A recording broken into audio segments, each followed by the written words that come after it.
السلام علیکم دوستو، عبداللہ انفو سٹوریز میں خوش آمدید۔ اس دن جب گلی میں کھڑا تھا تو ایک لڑکا ایک گھر کے باہر بار بار چکر لگا رہا تھا۔ میں نے اسے جا کے پوچھا، بھائی کس کی تلاش ہے؟ تو اس نے کہا کسی کی نہیں، بس ایک دوست نے ادھر آنے کا وقت دیا، وہ ابھی تک آیا نہیں۔ خیر میں اس کی بات سن کے گھر چلا گیا اور کچھ لمحوں بعد اچانک سے نکلا تو میں نے دیکھا اسی گھر سے ایک لڑکی سر جھکائے تیزی سے باہر آئی اور جلدی سے اس لڑکے کو ایک لفافہ دے کر گھر بھاگ گئی۔ لڑکا وہ لفافہ لے کر بہت ہی مسکرایا اور دل سے لگاتا ہوا وہاں سے چل دیا۔ میں اپنی بری عادت کے مطابق تحقیق کرنے کے لیے اس کے پیچھے چل دیا۔ وہ لڑکا ایک درخت کے نیچے جا کر رکا اور اس نے اس لفافے کو کھولا جس کے اندر سے ایک صفحہ نکلا۔ اس نے اس صفحہ کو کوئی 3 سے 4 بار چوما اور اپنی آنکھوں سے لگایا اور پڑھنے لگا۔ میں دور سے اس کے چہرے کو اور حرکات کو دیکھ رہا تھا اور اپنی قیاس آرائیوں میں مصروف تھا۔ اچانک سے دیکھا لڑکے نے آسمان کی طرف سر اٹھایا اور بے ہوش ہو کر گر پڑا۔ میں بھاگتے ہوئے اس کے قریب گیا اور اس کے ہاتھ سے وہ ورق لے کر تجسس سے پڑھنے لگا۔ یہ ایک خط تھا جو اس لڑکی نے اپنے اس عاشق کو لکھا۔ السلام علیکم، اے وہ نوجوان جس نے ابھی اپنی ماں کی گود سے باہر قدم رکھا ہے اور اس کی تربیت کرنے پر تھوک ڈالا ہے، میں مانتی ہوں تیری سوچ کے مطابق جس محبت کا تو دعوے دار ہے وہ سچی اور پکی ہے اور تو اس کو پائے تکمیل تک پہنچانے کے لیے وفا بھی کرے گا، کیونکہ اس محبت کا آغاز نظر کے ملنے سے ہوا تھا اور انجام جسم کے ملنے پر ہوگا۔ کیونکہ میری ماں نے اپنے بیٹے عبدالرسول کو ایک دن کہا تھا، بیٹا یہ نظر ابلیس کے تیروں میں سے ایک ہے اور جب یہ تیر چلتا ہے نا، اس کی طاقت کبھی کبھی پورے خاندان برباد کر دیتی ہے، اور پھر جب اس کا بدلہ بڑھتا ہے تو لفظ عزت بھی سر جھکا کر انسانوں کی بستی سے نکل جاتا ہے۔ لہٰذا اس آنکھ کو صرف اپنے سونے حضور صلی اللہ علیہ وآلہ وسلم کے چہرے کو دیکھنے کے لیے منتظر رکھنا، ورنہ قیامت کے دن اپنے ماں کو حضور صلی اللہ علیہ وآلہ وسلم کی بارگاہ میں شرمندہ نہ کرنا کہ میں اس بات پر شرم کے مارے ڈوب مروں کہ میں نے تیری تربیت میں کمی چھوڑ دی تھی۔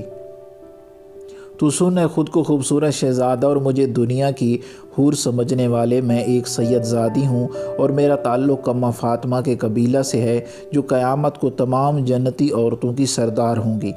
میں نے اپنے لیے دعا مانگی ہے کہ اللہ مجھے جنت میں ان کی خادمہ بنانا، تو خود فیصلہ کر، اگر میں تیری محبت میں مبتلا ہو جاؤں تو خادمیت تو کیا مجھے جنت کے قریب بھی نہیں آنے دیا جائے گا۔ رہا سوال تو نے جو مجھے کل شام باغ کے اس پیڑ کے نیچے ملنے کو بلایا ہے،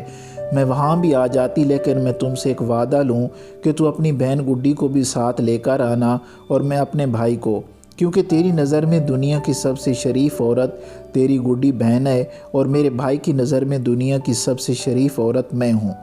اس طرح دونوں مردوں کی غلط فہمی دور ہو جائے گی اور اس کے بعد جب گاؤں میں یہ خبر پھیلے گی تو کوئی بھائی اپنی بہن کو شریف نہیں سمجھے گا۔ اس طرح آئندہ محبت کرنے والوں پر ہمارا احسان رہے گا، یا تو اس گناہ سے ہماری وجہ سے دور رہیں گے یا انہیں ہر طرح کی آسانیاں ہو جائیں گی۔ رات کے تیسرے پہر کوئی بھائی اپنی بہن کو کسی باغ کے پیڑ کے نیچے ملنے سے نہیں روکے گا۔ پھر جب یہ گناہ اتنا عام ہو جائے گا تو لفظ غیرت کی تعریف بھی سب کو سمجھ آ جائے گی کہ اپنی بہن کی طرح کسی کی نگاہ نہ اٹھنے دینا غیرت نہیں، بلکہ اپنی نظروں کو کسی کی بہن کی طرف بڑھنے سے روکنے کا نام غیرت ہے۔ اے میرے خوبرو عاشق، تو جو محبت کر رہا ہے اس میں ہوس کی بو کے سوا کچھ نہیں۔ کیا تیری ماں نے تجھے وہ قرآن نہیں پڑھایا جس میں مومن کی حیا کا ذکر کیا؟ تو مرد مومن اور حضور صلی اللہ علیہ وآلہ وسلم کا وہ امتی نہیں جس نے ایمان کے درجوں میں سے ایک درجہ حیا کا پایا ہو؟ میری باتیں پڑھ کر تجھے غصہ آیا ہوگا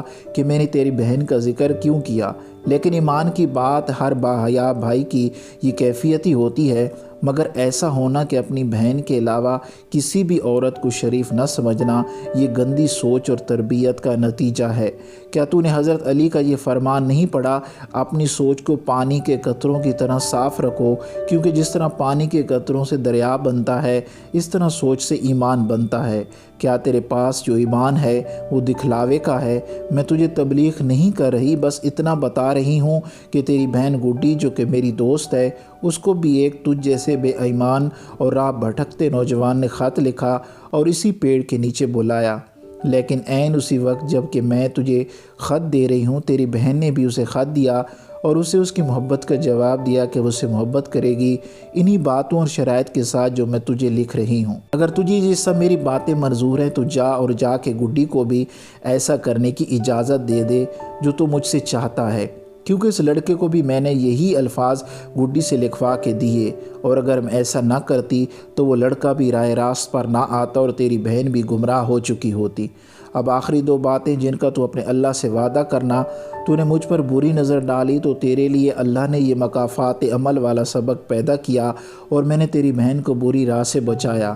اس لیے میں بھی اللہ کی عطا کردہ ہمت سے تیری گمراہی اور اللہ کی ناراضگی والے جال سے بچ گئی ہوں۔ اب اگر میرا تیری بہن پر احسان ہے تو پھر اس کو بھول کر اپنی گناہ کی ضد پر قائم رہنا چاہتا ہے تو اس دفعہ یاد رکھنا اللہ نے تجھے 4 بہنیں اور 1 ماں دی ہے۔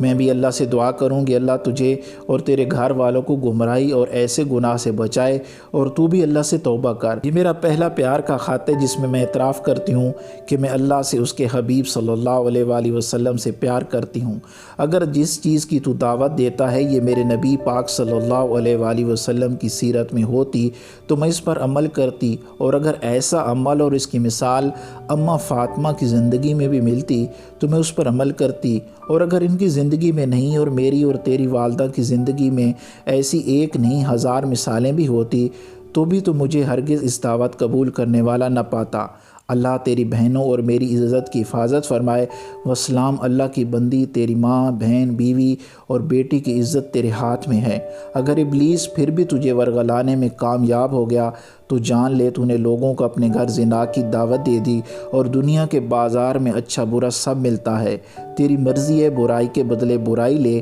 یا نیکی کے بدلے نیکی لے، کیونکہ جیسا سکہ ویسا سودا۔